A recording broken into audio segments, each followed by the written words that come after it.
It's a very rainy day outside. I have not had a chance to remove the Tony Bath game from my table, and so I am not set up to do this roll out there in a professional way.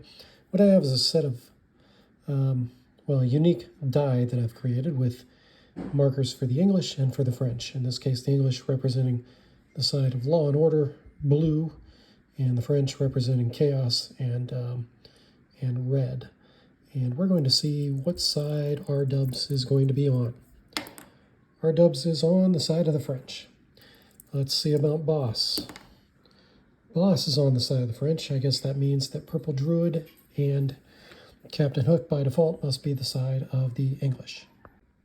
Okay guys, here we see the chainmail rule about terrain selection. I'm changing this up a bit. As the winner of the previous bout, R-dubs has chosen to place one of the two pieces of terrain onto the map.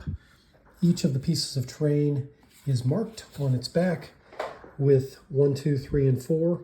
R-dubs will be able to orient his piece of terrain how he likes. The other one will be randomly assigned. I will roll a d4, and the number indicated on the dice is going to be oriented toward north, so on the battlefield.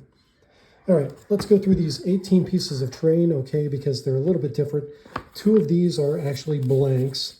We're going to keep those in. One of them is a crossroads with the built-up area. If there are roads, those will intersect different map edges. So 3 different map edges will be intersected if this ends up being the piece. 2 of these are farm fields. If it's a farm field, I do have 2 walls. The point, I will roll the dice also to indicate which sides of the field are bordered by those walls that I have in my inventory. Got 2 wood lines here.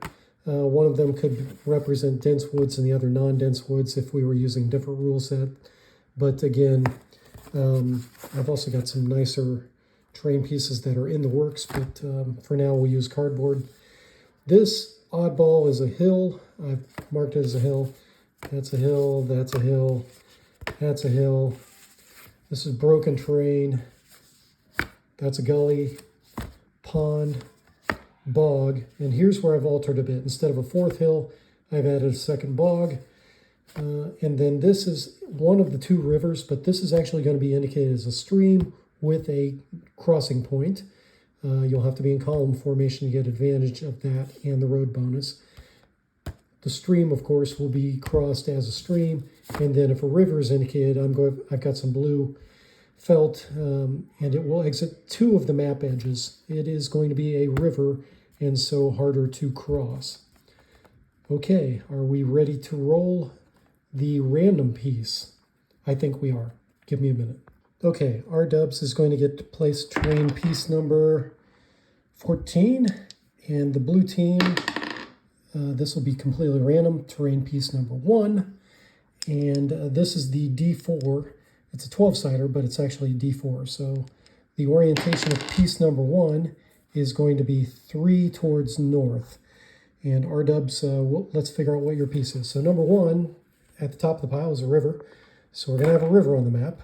And let's see, 2, well, actually, there were 18 in the stack.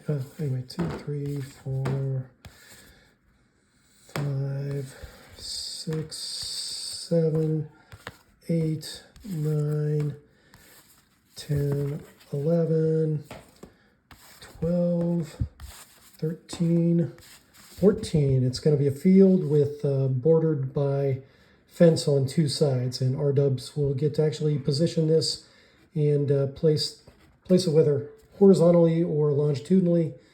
Just tell me portrait or landscape. Draw me a picture, R-dubs, and tell me what sides you want the fence to be on. Okay, R-dubs, anywhere along this ruler is fine, anywhere in this middle section of the battlefield. That means that the river is going to be in one of those other 3 sections. So 1 to 2 is nearest to the ruler, 5 to 6 is nearest to the far end of the battlefield.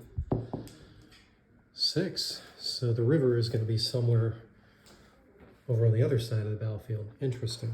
We've just found out that this north-south river is going to be on this end of the battlefield, and I'm going to see where the easternmost edge is, how many inches away from that it will be. Since the river itself looks to be about 10 inches wide, I guess I'll use a 10-sider. And it's going to be 10 inches. Oh my gosh. So it's actually going to be into the battlefield a bit. All right.